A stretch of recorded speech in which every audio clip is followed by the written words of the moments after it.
we have a panel of 3 experts.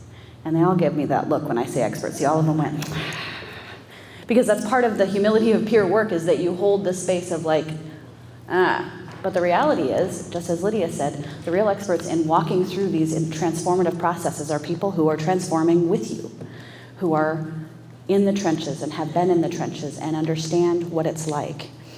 So we have Brad Berry, Executive Director of Community Voices Are Born. We have Susie Patton, who is also on that team, and I'm not actually sure whether Susie or Jessica does the court stuff versus the other stuff, so they're going to explain what they do. And then we have Jessica DeFries, and they are going to take a few minutes each to kind of talk about their individual work, and then we're going to get into our panel Q&A. So Brad? Thank you. I'll just sit here. You sit there. Hi, I'm Brad. We are from CVAB, what's best known in our community as CVAB. We are something, well, to quote somebody, we've been quoting a lot of people today. I'm going to quote Monty Python. And now for something completely different. We are a peer-run organization, which means that in our organization, everybody who works in our organization, we have 40 employees, I think as of today, are all peers. They're all people in recovery. They may be in mental health recovery, they may be in addiction recovery, or they may be both. I'm in both. The majority of our board are also people who self-identify as being in recovery. So that's how our organization works. That's who we are. And we provide a number of services in this community. On your tables, there was a two-sided piece of paper. Our passion is sharing hope and empowering renewal. That's why we exist as an organization. We don't exist perfectly in this universe, but we work hard at trying to be the best we can in living our own recovery and bringing what we know, our tools, to the table to support others who are exploring it for themselves. I'd like to, Mark Reagans, who is a psychiatrist in Southern California, talks about the 3 models or 3 approaches. And he talks about the medical system, which the medical approach is there's symptoms, diagnose the symptoms, treat the symptoms. There's the rehabilitative process or habilitative process, which says an individual has a deficit and we're going to work to improve function in that deficit. And then there's the recovery approach. The recovery approach inspires hope, empowers individuals, challenges individuals to take on responsibility for their lives, and then supports them in finding meaningful roles in their lives. That's what we do as an organization and what we try to do with the people that we serve. As an organization, we probably serve over 3,000. We have folks in this community, and we also serve up in the North Sound region of the state of Washington. So we are around the place doing a lot of work. On the back of this form, well, you can see our values and our real focus. You can see that we do support many pathways. There are some in our organization that, like Chris mentioned, thought there was only one path to recovery, but we have learned that there are many pathways, and most of us have walked a very different pathway from the person that we work alongside or that we walk with in their journey.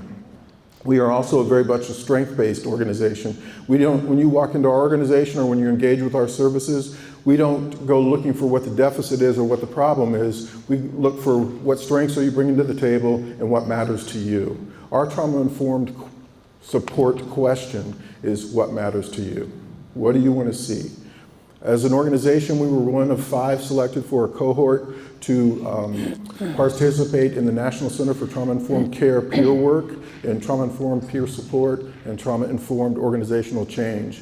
As an organization, we have gone through, and both Jessica and Susie were part of that group, we went through a lot of discussion and looked at what we do, how our space is created, how we interact with one another, and what we've really determined, shorthand, is we're working to create a safe emotional and physical space for each other, including our staff.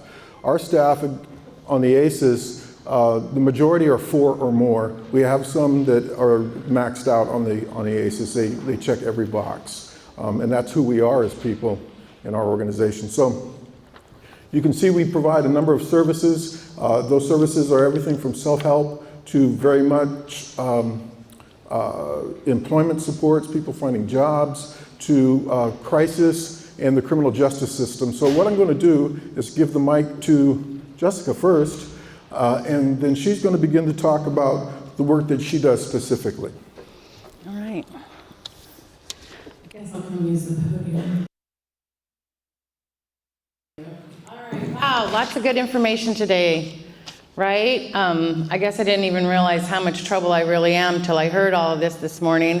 I've got the genetic, my dad's an alcoholic, childhood trauma, really high ACEs score, smoked a pack of cigarettes a day since I was 12, 30 years of drug use, and I'm pretty sure I've got a purple brain. So, how did I get here to talk to you guys today? It was community and social support.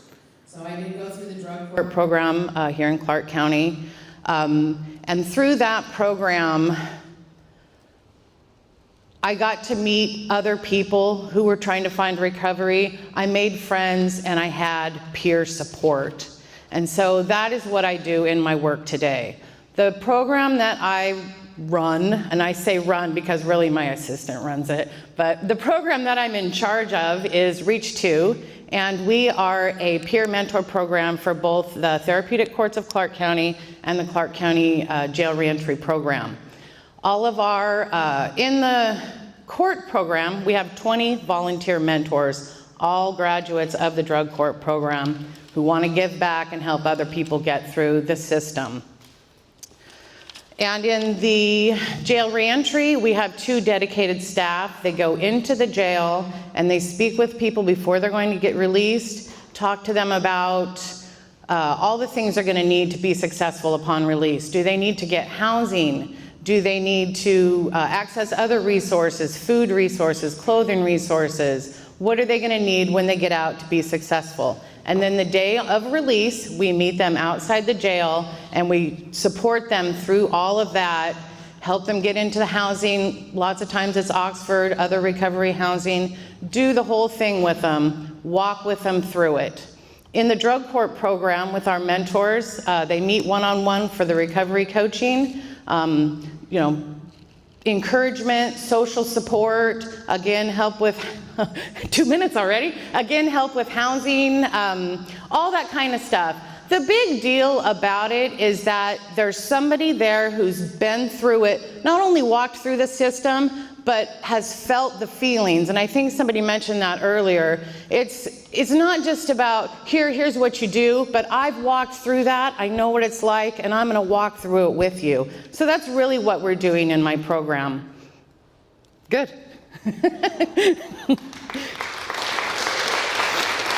And here comes Susie. I think she's gonna talk to you guys about crisis.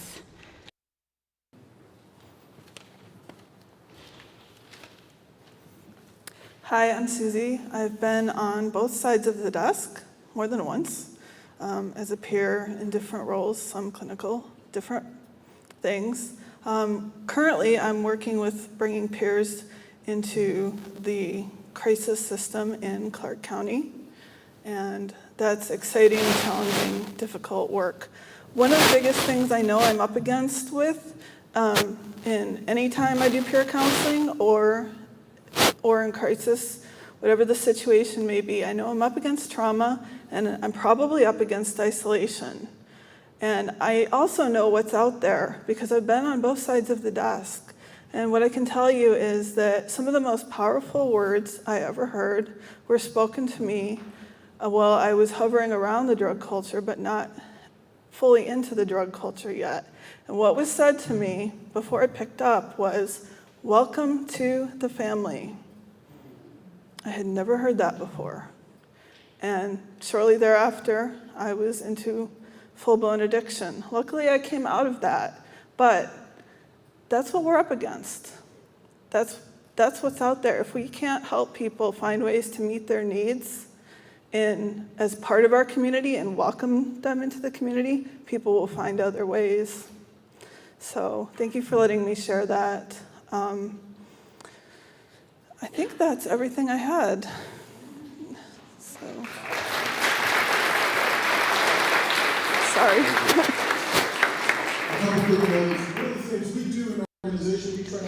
Anything about anybody we engage with over phones, in person, in jails, or anything. We just do, though, make 2, I say we don't make assumptions, but we do make 2. One is that every individual that we encounter is looking for something different or something better. So that's one of our assumptions we make, and that's where we operate from. The second is they have experienced trauma, and the majority of the time, unfortunately, it is true. But we're happy when it's not. But we will, those are the ways we just go into any arrangement with anyone, is those two things. And from that, the journey is wonderful together. Ups and downs, but a journey. Thank you, Brad. and Jessica. Thank you. No, you guys go ahead and stay there. Stay there. Oh, I know, I'm sorry. So we have some questions from the tables from earlier, and I want to leave it a few minutes. If you have to leave right at noon, show me. Who has to leave? You have to jet. Okay, for those of you who do, I respect you, and I'm sorry, and we're going to go as fast as we can. For the rest of you, can you give me 15 minutes so we have a lot of time for Q&A? Cool, thanks. So I'm going to give the microphone to these guys so you can hear their answers, and I'm just going to bellow out the questions. Sounds okay for now? Okay. So just pass it to whoever's going to answer. So from the tables, you asked lots of questions. We reworded them, and have we're going to do a few for CVAB only, and then in a few minutes we'll bring the rest of everybody up. So so for CVAB, I have a question. Is recovery easier for people if there's no trauma in someone's past? Have fun with that.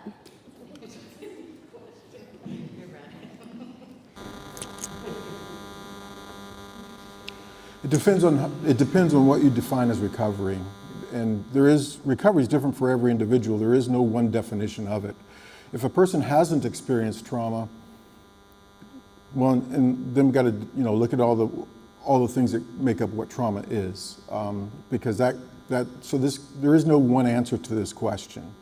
The reality is, though, that no matter where anybody is, recovery is possible.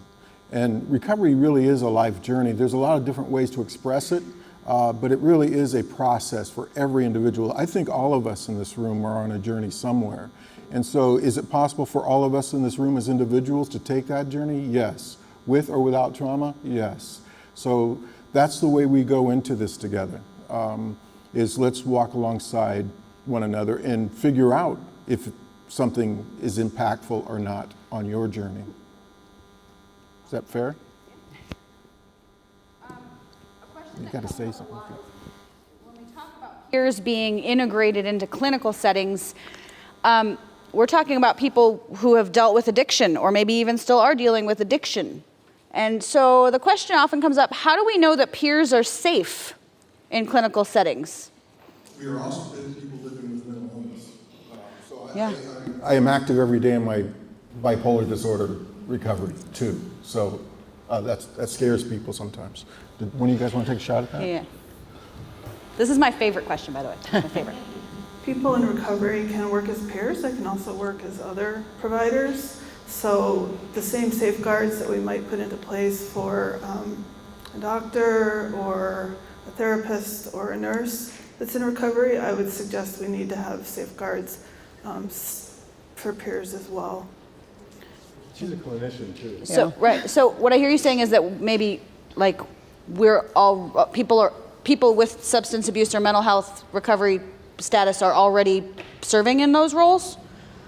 Like our doctors, our counselors, our garbage truck drivers, therapists and everything. So right, and I think that's where that question comes from. Is that peer like the notion that if I'm a peer and I have been through this process or I'm in this process, that I might be more at risk to do something I shouldn't do. But can you speak to that fear and that stigma of why it's really not that big of a deal to have peers integrated in, that the value far surpasses any risk?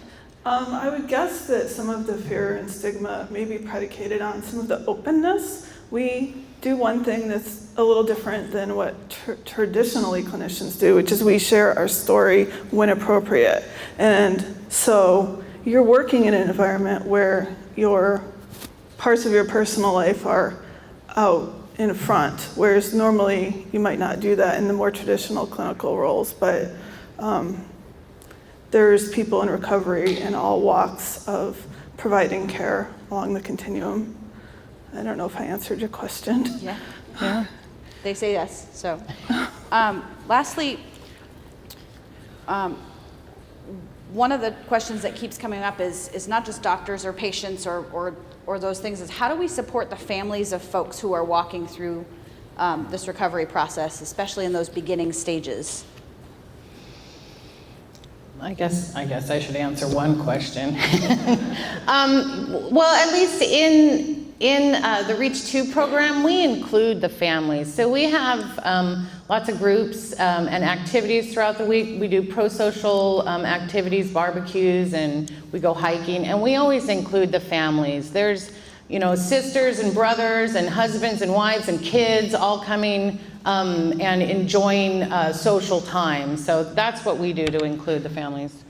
I think a quick part of our work is just supporting people developing those informal or their natural supports. Some of us have alienated about everybody in our lives that we know, and so we have to re-establish those relationships. So the more that we can work for that, to support the individual in trying to identify who their network is, and support those networks in trying to understand what's going on within the individuals, there's hope. So that's part of what we do, is look for the hope spot or the place of hope for people. Recovery, or whatever you want to, however you want to phrase that, is ugly. And yet it's beautiful.